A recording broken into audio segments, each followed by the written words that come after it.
de, de préstamos que ya tenemos, y eso está en el presupuesto está desfinanciado y tiene un hoyo tremendo, y nosotros nos oponemos definitivamente a ese tipo de endeudamiento.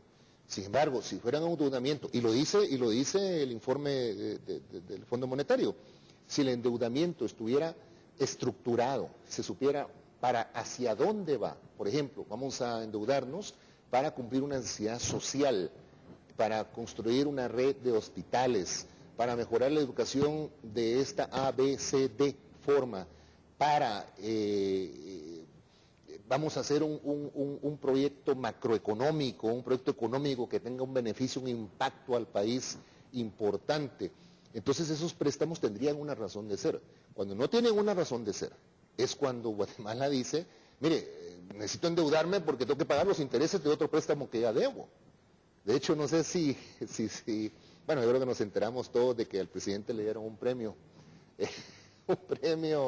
un premio por ser el mejor cliente y que ha endeudado a Guatemala en los últimos días. Premio del BID. El premio del BID. Es realmente ridículo. Nosotros, la verdad es que desde nuestro punto de vista quisiéramos que los bancos no nos dieran nada, no quisiéramos tener relaciones con ellos y quisiéramos una Guatemala que fuera eficiente y eficaz en pagar sus tributos, en pagar sus deudas y en satisfacer a la población, que es al final lo que Guatemala debe enfocarse, lo que el gobierno actual, que son nuestros empleados, que nosotros los mandamos a gobernar a través del voto. Hoy Guatemala eligió, en las pasadas elecciones, lo que quiso tener. Bueno, desgraciadamente estamos todos desencantados con el gobierno actual, pero no podemos recordar que eso no muere ahí. Vendrán tiempos distintos, los tiempos de Valdizón, nosotros decimos, donde haremos que los recursos del país realmente sean para los guatemaltecos. Yo de verdad tengo miedo que esa agenda completamente sea liberada desde el Congreso, y lo sé decir, aunque a muchos les causa un poco de alergia y de malestar, lo llaman que la agenda esté entrampada. A mí me va a dar más alergia en el momento que quede completamente desentrampada y este gobierno logre su mayor objetivo, que es seguir endeudando a la población guatemalteca. Tengo temor por el tipo de cambio. Recordemos, desde que ya no existe el patrón oro a nivel mundial, existe, a usted su economía de un país se la respalda su producción. Y si este país está en trapos de cucaracha, al igual que el mundo entero, pero a nosotros lo que nos importa es Guatebella, Guatemala, no tiene la capacidad y económicamente no está bien, ¿con qué producción vamos a respaldar nuestra economía? ¿Con qué? ¿Con más endeudamiento? ¿Cómo lo voy a pagar?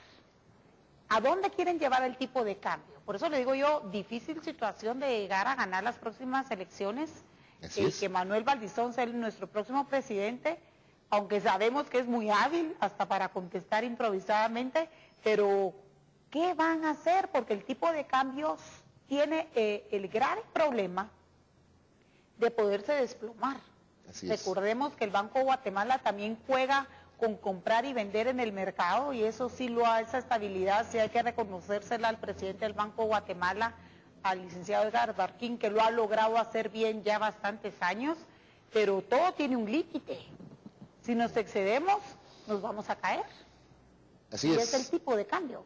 Así es, y de hecho agregarle a lo que está comentando, que dentro del informe, que le menciono del Fondo Monetario, que nos hace llegar el presidente del Banco de Guatemala, el licenciado Barquín, también menciona que dentro de la política de endeudamiento hay que tener una política de recaudación. Recordemos que la única manera de pagar un préstamo es a través de los ingresos ordinarios, o sea, de lo que Guatemala recauda en tributos.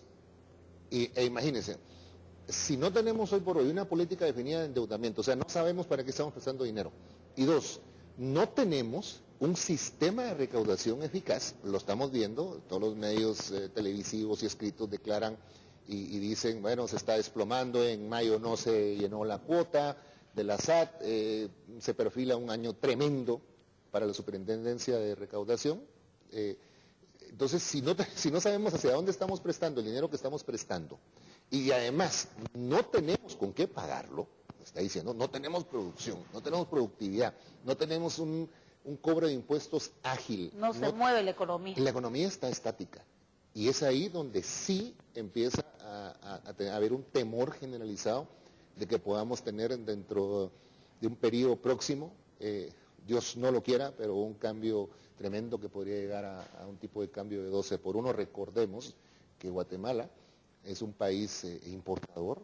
Recordemos que muchos de la canasta básica, muchos de los precios, no solo los servicios primarios, sino los servicios secundarios y terciarios, están regidos y se rigen estrictamente por el tipo de cambio. Al ser productos importados, basta ir a un supermercado y darse cuenta y voltear a ver y se va a dar cuenta usted, amigo televidente, amiga televidente, de que el 80% de los productos que existen en la abarrotería a la que usted va, al supermercado que usted va, son de origen extranjero. Incluso muchos de los frijolitos que nos gusta, ¿verdad? Desgraciadamente es lo que es, porque existen barreras que el mismo gobierno impone hacia la producción. Y le digo, no vamos a poder importar. No le apuestan a la seguridad alimentaria. No vamos a poder importar casas, porque no se puede.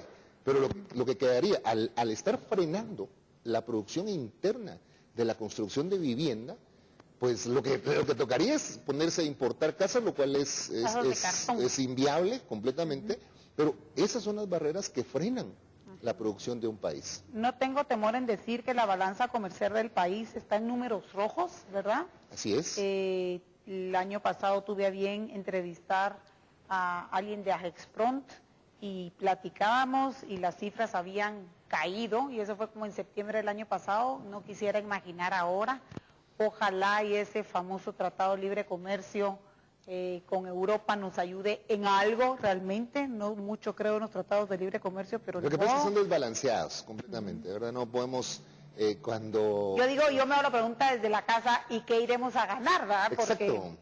Seguridad alimentaria, si ganamos seguridad alimentaria yo estoy feliz, porque de primero comamos para poder trabajar y educarnos y ser productivos. Si no comemos, ¿de qué manera lo vamos a lograr? No, y lo triste de todo es que en Guatemala sí tenemos recursos, y sí tenemos recursos de toda índole, en el sentido turístico. Somos una Guatemala bellísima, una Guatemala envidiada por muchos países, tanto el sector forestal como el sector arqueológico, el sector hotelería. Tenemos una infraestructura, y no tenemos hoy por hoy una oferta real que ofrecer, que intercambiar. Tenemos también los recursos naturales que son importantísimos para el país, que existe realmente una intención de rehacer todo el sistema para que sean beneficiados los pueblos, al final las comunidades donde se hacen estas extracciones de recursos naturales. Tenemos un ejemplo con la ley de petróleo, donde al principio era un problema, pero cuando se hace una ley de petróleo, Fompetrol, por cierto, autoría del doctor Manuel Valdizón, se redistribuye de cierta manera las regalías que están pagando las petroleras, y llevan beneficio directo a la población, válgase hospitales, carreteras, mejor calidad de agua, electrificación. Y por eso Guatemala está superándose. Hoy por hoy, cuando usted oye que nadie alega por el tema del petróleo, y es porque las comunidades están siendo beneficiadas. Hay un sistema limpio de extracción, hay compromisos dentro de la ley. También se estableció un porcentaje a CONAP, al Ministerio de Ambiente, para que también vele porque los sistemas sean de manera limpia. En fin, Guatemala, la industria, tenemos una industria pujante en Guatemala, pero que hoy por hoy está frenada